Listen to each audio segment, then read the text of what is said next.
The lights of the UFC Apex building in Las Vegas were brighter than ever that night. But inside, something felt different. Silence. Normally, these corridors echoed with footsteps, laughter, shouting. This time, the only thing reverberating was anticipation. Because tonight, the question that had been whispered for years would finally be asked out loud. Why isn't Conor McGregor fighting? And standing opposite that question was the man who represented the system itself, the founder, the boss, the face of the UFC, Dana White. Cameras were set. The program began. The host's voice was more serious than usual. This is not just an interview. This is one of the most tense confrontations in UFC history. Two men, two worlds. On one side, Dana White, tailored suit, relaxed posture, familiar confidence, the man who opened the doors of this sport. On the other side, Conor McGregor. The beard a little longer, the eyes deeper, the fists not on the table but resting on his knees. Yet everyone knew one thing. The real weight wasn't in those fists, it was in the untold years behind them. The host asked the first question. Conor, the fans are asking, the UFC is asking, the world is asking, why haven't you stepped into the cage for so long? McGregor didn't lift his head immediately. He smiled, that familiar smile that says the storm is coming. Then he spoke slowly. Everyone wants me to fight, but no one really wants to listen to why I haven't. Dana White cut in immediately. His tone was controlled but sharp. Conor, the UFC waited for you. There were injuries, schedules changed, but the truth is this, the door is open. If you want to fight, you fight. A slight stir ran through the studio. The sentence sounded simple, but Conor's expression changed. The first crack. McGregor lifted his head. He looked directly at Dana White. You see, the door is open, Dana, but the key is in your pocket. Silence. The kind of silence that falls just before the first knockdown in a fight. McGregor continued. I carried this organization on my back. I broke pay-per-view records. I turned this company into a global brand. His voice hardened. But every time I asked for respect for my body, my mind, my time, you tell me the door is open. Dana White leaned slightly forward. This is a business, Conor. We don't give special treatment to anyone. McGregor smiled. Special treatment? A brief pause. I never asked for privilege, Dana. I asked for the respect I had already paid for. The atmosphere in the studio shifted. This was no longer an interview. This was a reckoning. The real question emerges. McGregor tapped the table lightly. The truth is this. I didn't avoid fighting. He looked straight ahead. I avoided being used. Dana White frowned. No one used you. McGregor's voice sharpened. Then why did I fight injured? Why was my schedule never respected? Why was I told now or never when I wasn't ready? The cameras cut to Dana White. For the first time, hesitation crossed his face, because those questions didn't have easy answers. System versus man. McGregor pressed on. The UFC grew, but while the UFC grew, I wore down. He shook his head. People think I was afraid of the cage. A short pause. No, I decided I would never fight for free again. That sentence would spread across social media within seconds. The host tried to intervene, but it was no longer possible, because when McGregor speaks, everyone listens. Dana White leaned back in his chair. It was his familiar defensive posture, the one he had used for years when facing criticism. Look calm, act in control, speak for the institution, not the emotion. Conor, he said, his voice measured but authoritative. The UFC is an ecosystem. We cannot move according to a single fighter. You are a huge star, yes, but this organization existed before you and it will exist after you. That sentence was the true breaking point of the debate, because it was exactly what McGregor had been waiting for. The "we existed before you" lie. McGregor tilted his head slightly, like a fighter beginning to read his opponent. "I knew you'd say that," he said. "You all use the same line." Dana White raised an eyebrow. "That's the truth." McGregor fired back immediately. "No, Dana, that's the truth that suits you." The atmosphere in the studio shifted instantly. McGregor began to speak. This wasn't shouting, this was exposure. The UFC existed, yes, but no one was watching. No one was staying up all night buying pay-per-views. No one was flying to Las Vegas just for a UFC card. The cameras cut to Dana White. He was silent. "Numbers don't lie." McGregor continued. "Do you know what happened when I arrived? Records were broken, revenues multiplied, a global explosion followed." He leaned towards the table. "And then you tell me the system is bigger than you." A short pause. "No, Dana, I made the system bigger." That sentence was born to become a YouTube clip. Dana White's defense. Dana White leaned forward slightly now. This time his voice was firmer. "Look, Conor, everyone gets injured. Everyone takes time off, but everyone comes back. No one stopped you." McGregor laughed, but it wasn't amusement, it was mockery. "Everyone? Not everyone is the same." McGregor raised a finger. "My injury wasn't ordinary. The pressure on me wasn't ordinary. My schedule wasn't ordinary." He didn't raise his voice, but every word carried weight. "When my name is on the card, that card sells millions. But do you know who pays the price for that?" He pointed to his chest. "I do." The real reason emerges. The host tried to intervene. "So what you're saying, Conor, is that the reason you haven't fought isn't injury, it's the system." McGregor answered without hesitation. "No, the reason is this. I was not treated according to my value." Dana White jumped in immediately. "You had a contract." McGregor's eyes hardened. "Yes, but a contract is not justice. A contract is written according to the balance of power."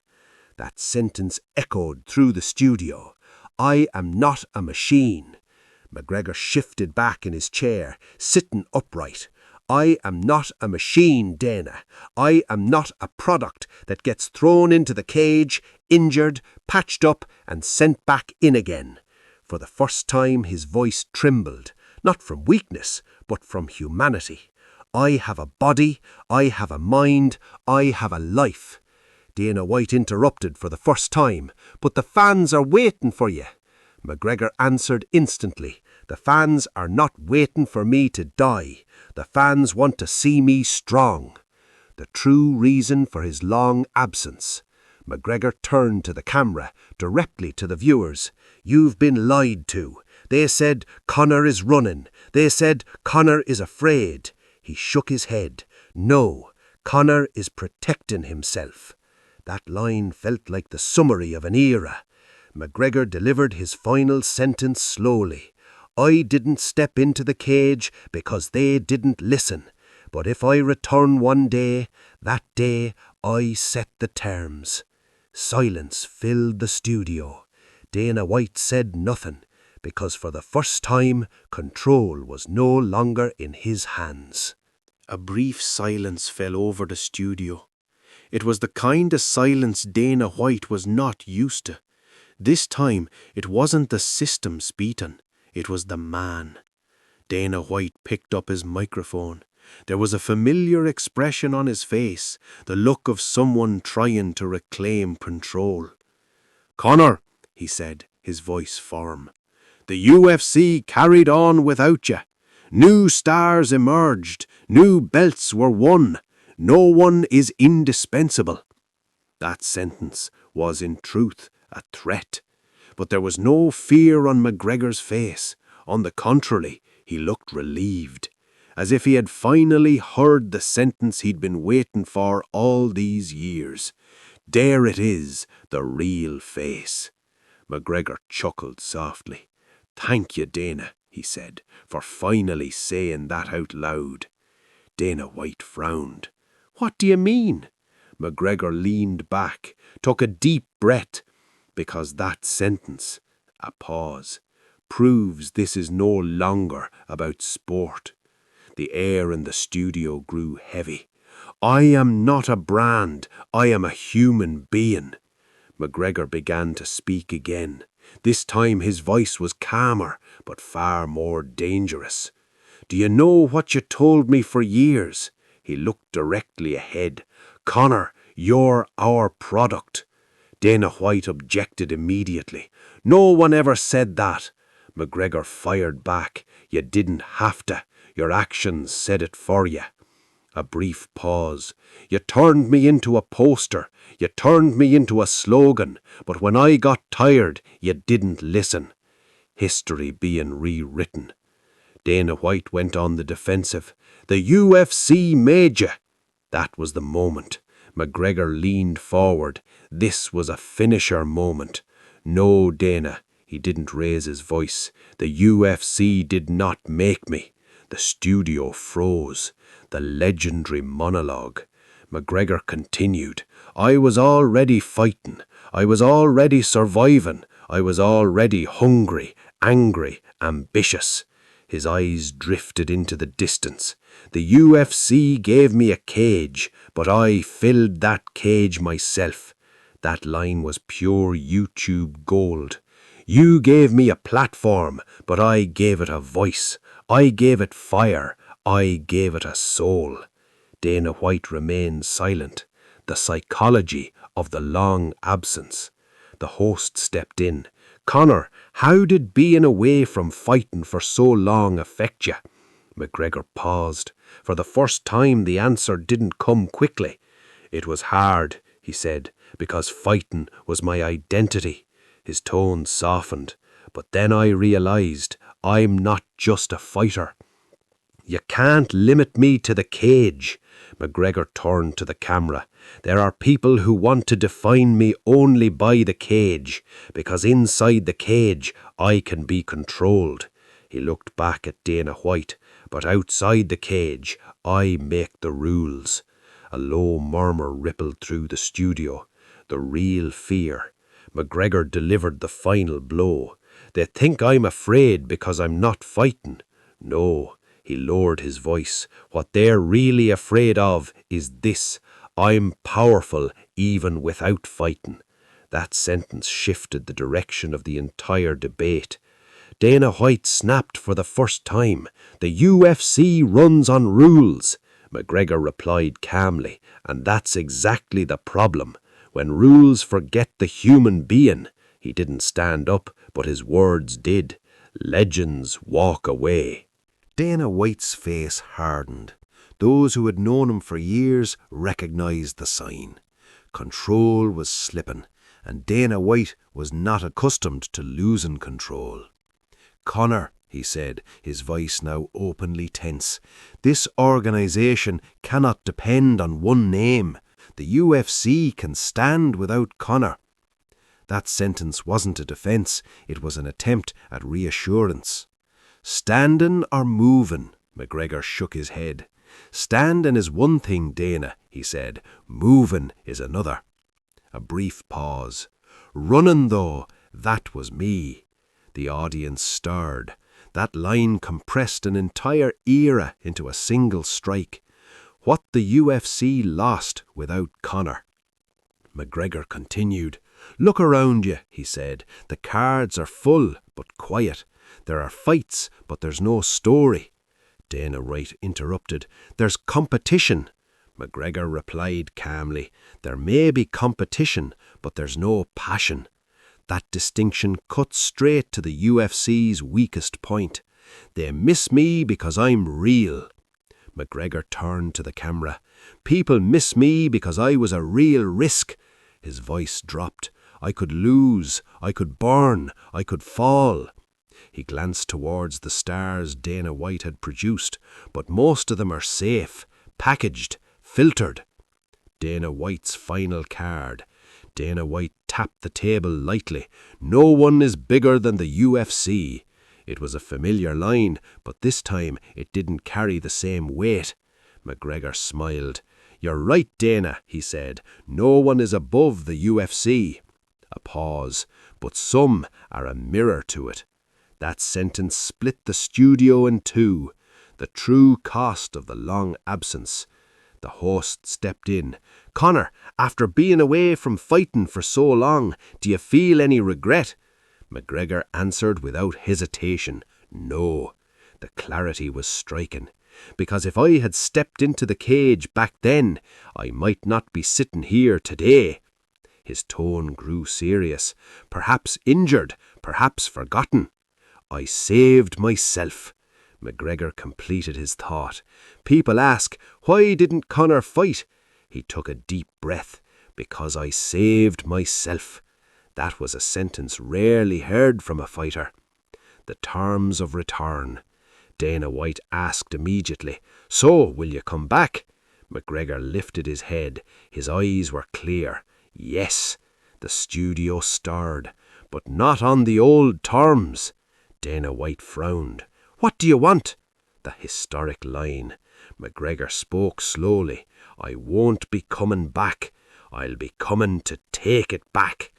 That line wasn't a teaser, it was a manifesto. McGregor looked at Dana White one last time. You didn't keep me waiting, Dana. His voice dropped. You delayed yourselves. Silence. Dana White let the silence stretch for the first time, something he rarely did in front of cameras, because that question was not an easy one to answer. McGregor scanned the room before speaking, the audience, the cameras, Dana White. Then he said, I think the real problem is this, Dana. He leaned slightly forward. You see, the UFC is a company. A brief pause. I see it as an arena. That sentence shifted the entire philosophy of the debate. The corporate mindset. Dana White responded immediately. The UFC is a business, Conor. There are salaries, contracts, broadcast deals. This was his world. It can't be run on emotions. McGregor nodded. Yes, he said, and that's exactly why. His voice dropped. The soul has drained out of it. The spirit of the arena. McGregor planted his foot firmly on the floor. His voice was now clear and grounded. An arena is a place of risk, chaos, raw reality. He looked directly at Dana White. A corporation manages risk, filters chaos, polishes reality. That comparison was a perfect summary of modern criticism of the UFC. I am chaos, McGregor continued.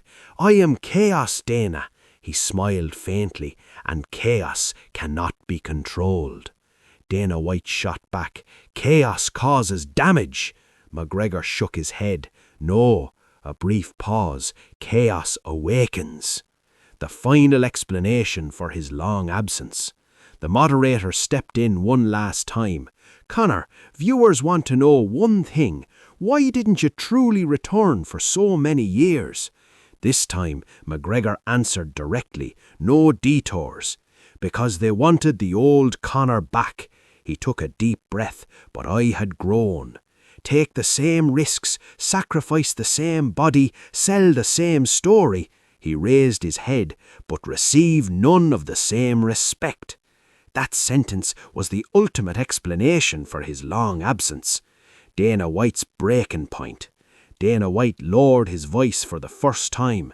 So what do you want, Conor? This was no challenge, it was acceptance. McGregor replied, equality. One word. Final monologue, a moment for history. McGregor turned to the camera. This was no longer directed at Dana White. This was addressed to history. I didn't avoid fighting, his voice rose. I avoided being exploited. The studio fell silent. My absence was not a void. A pause, it was a warning. Close in line, the YouTube gold moment.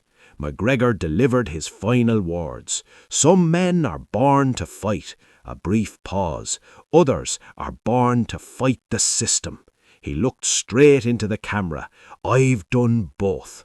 Dana White did not respond, because this time the winner wasn't the man who threw punches, but the man who told the story.